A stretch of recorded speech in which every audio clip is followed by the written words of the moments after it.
Hello everyone and welcome back. My name is Mihai. I'm the lead negotiator of a negotiation consultancy called Isman Partners, or shortly IMP, based in Germany, working on an international level. And in today's videos, we'll start with some best practice, some examples of how the work of an international negotiation consultant looks like, what are the benefits for the clients, and how can you use negotiation consultancy to gain a competitive advantage.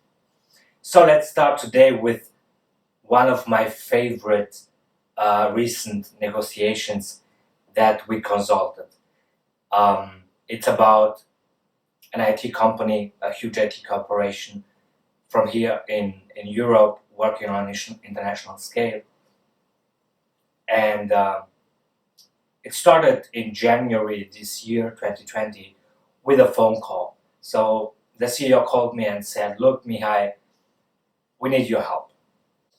They wanted to develop a proper negotiation strategy because the company's strategic plan was to sell 2 out of 5 business units in order to gain competitive advantage, in order to get more focused on the core business. And for that 2 units, they had 3 potential companies that have been interested in buying these units all together or in parts. And they asked me for help in creating a comprehensive negotiation strategy, in empowering their negotiation team, and in structuring the whole offering in order to get financially the most outcome out of the negotiation. So what was the situation when we took over the mandate? The 3 potential buyers and the selling company, they had some cooperation, some relationships with each other.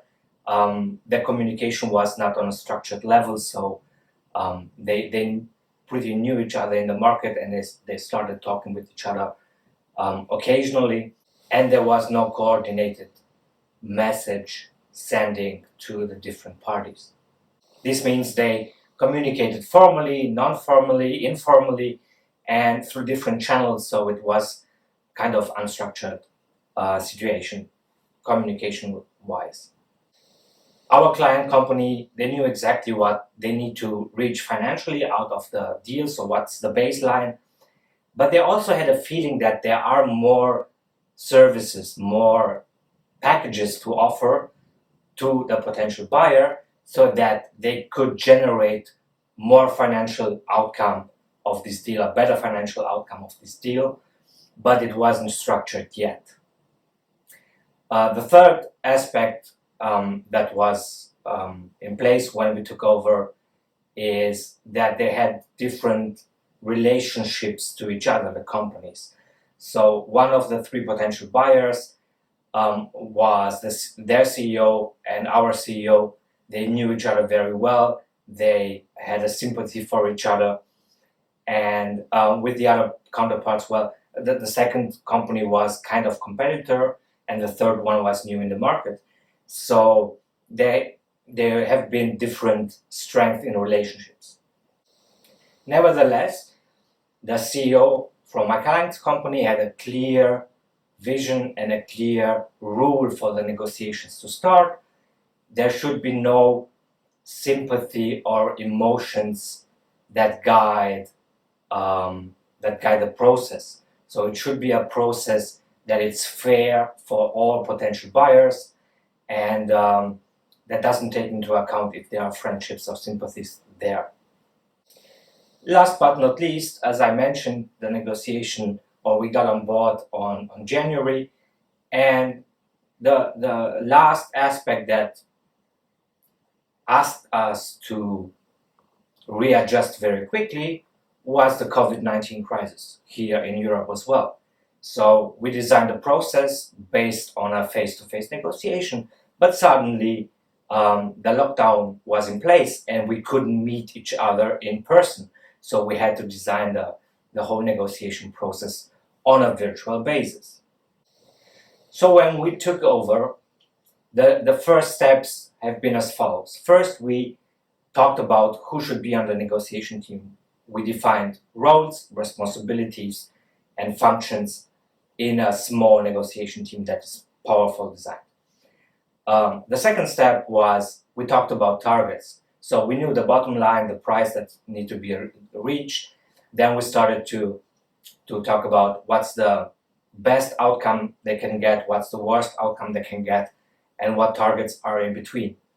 The third step was in designing a stakeholder map. So we took a look at the three potential buyer companies, who are the people that are involved in the negotiations, and how can we learn something from them, what information do we need, what do we have to find out about them in order to create a comprehensive negotiation strategy. That was the fourth part of the process when we took over. So altogether, it created a process design, it created a comprehensive approach for the steps to come. The last step of the process was, at the beginning, was taking a look at what kind of added value could we bring in for the buyers in the negotiation to come, so that we have the bottom line, but also a lot of topics that we could use in order to create more value for the buyers. And based on that, we designed 3 packages so that we can open the negotiation with 3 packages and then take a look at what are the needs of the individual counterparts. It's an easy approach to easy and fast approach to start talking about interests. The whole process took approximately 2.5 months. So, as I've mentioned before, we met virtually via Zoom and Teams, and it worked pretty well. It was almost no loss of interaction, because we designed the process that way that all the aspects that you have in face-to-face negotiations, we transported them into the virtual world. If you didn't saw the videos on how to negotiate virtually, you can take a look. We have a dedicated playlist for that. So after 2.5 months, we reached an agreement with one of the 3 buyers. So he bought all assets from our client, so they could create some synergies, and the relationship was even stronger than before. We managed also with the 2 other potential buyers who have been in the process to negotiate that way so that their relationships are still intact, they're still valuable, and they felt heard, they felt fair treated. So at the end, it was for all parties involved a good outcome. So what have been the 3 most success factors? First, it was the very powerful negotiation team. So we had 3 roles: a lead negotiator, a captain, and a decision maker. All 3 of them knew exactly what they want to reach. We have been on the same page. They knew what messages to send, how to handle the people, and they've been a great unit over the whole 2.5 months. The second success factor was a process design that integrated not only the topics, but also the relationship level of the negotiation. We have been able to design it, the process that way that everyone felt involved, even though we also managed to get the most outcome for my client out of the whole process. And the third factor was a perfect preparation. So the game changer here, because we didn't know exactly if they would like to talk about their needs, their interests, or if they just want to stick to the price of the whole packages. So we designed these 3 packages in order to be able to talk about additional value to learn in the beginning much more about the counterpart, and then being able to offer more added value to them so that we create a comprehensive deal. And in the end, we managed to get a lot of more money out of the deal for our customer, so much more than the baseline, which has been the minimum target. And they even had a stronger relationship with the buyer than they previously had. For me, the most fun factor in this whole negotiation consulting project was to see how the negotiation team of my client's company got better and better with every preparation session, even if it was virtually via Zoom or Teams.